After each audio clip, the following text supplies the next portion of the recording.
The word of the Lord in Isaiah chapter 40, verses 6 to 8. The boy said, "Cry out." And he said, "What shall I cry?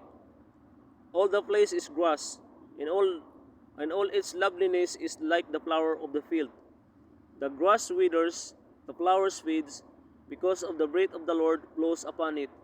Surely the people are grass.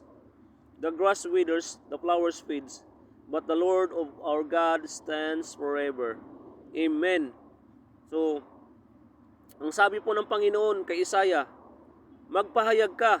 Sabi ni Isaiah, anong ipapahayag ko? Sabi ng Panginoon, ipahayag mo na ang lahat ng tao ay katulad ng isang damo at katulad ng isang bulaklak. Ang damo na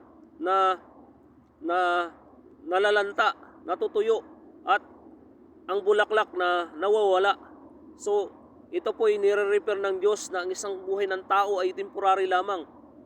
Ito po ay nawawala, namamatay. So, sa panandalian lang sa mundo na to. Sabihin mo sa mga tao, is very clear na, it is warning na lahat, amin man natin na tayo ay isa lamang isang katulad ng damo na namamatay. So wala po tayong dapat ipagmamalaki dahil nga hindi natin alam ang buhay natin, kung kailan tayo kukunin ng Diyos, kung kailan tayo, sabi nga, the grass withers, the flowers fades, because the breath of the Lord blows upon it. Pag inihipan tayo ng Diyos, bigla lang tayo mawawala. So isang click lang, tayo po'y mawawala. Surely the people are grass. Sabi ng Diyos, nakatulad tayo isang damo. So wala pong tayong ipagmamalaki sa Diyos, kundi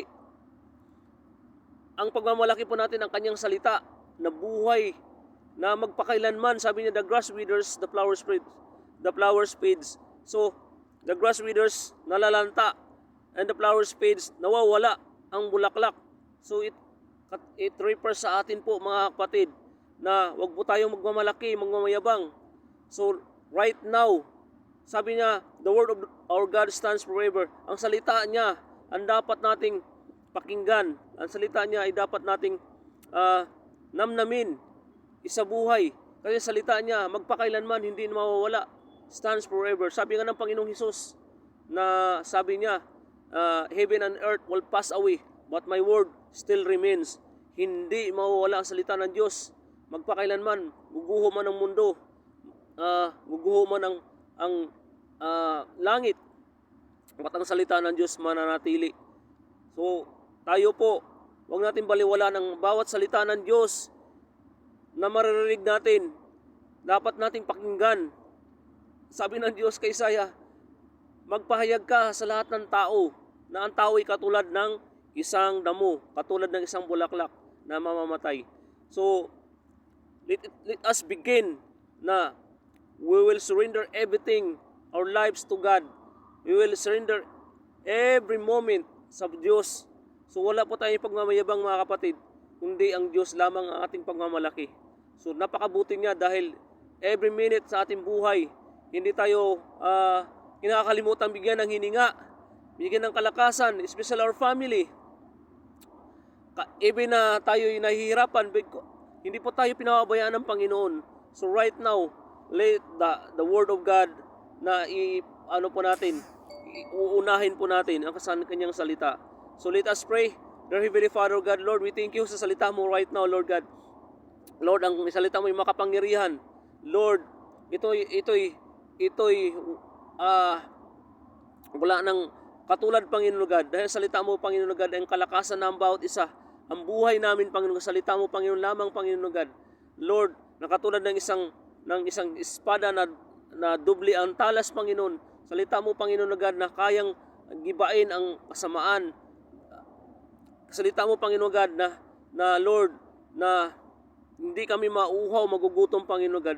Salamat sa salita mo, Panginoon. At Lord, turuan niyo pa kami maging magpakumbaba pa, Panginoon God, sa iyo, Panginoon God. At Lord, sa araw na ito, Panginoon God, pagpalain niyo po ang aming mga kaibigan. Lord God, nandito, Panginoon God. Ikaw po, Panginoon God, ang mangunat maghahari, O God. Lord, dalangin ko, Panginoon, lahat kami, Panginoon God, ay pakinggan namnamin ang salita mo, Panginoon God. At Lord, at ipamahagi, Panginoon God, sa mga taon, Lord God, na nangangailangan ng salita mo, Panginoon. Nangangailangan ng kaligtasan, Panginoon God.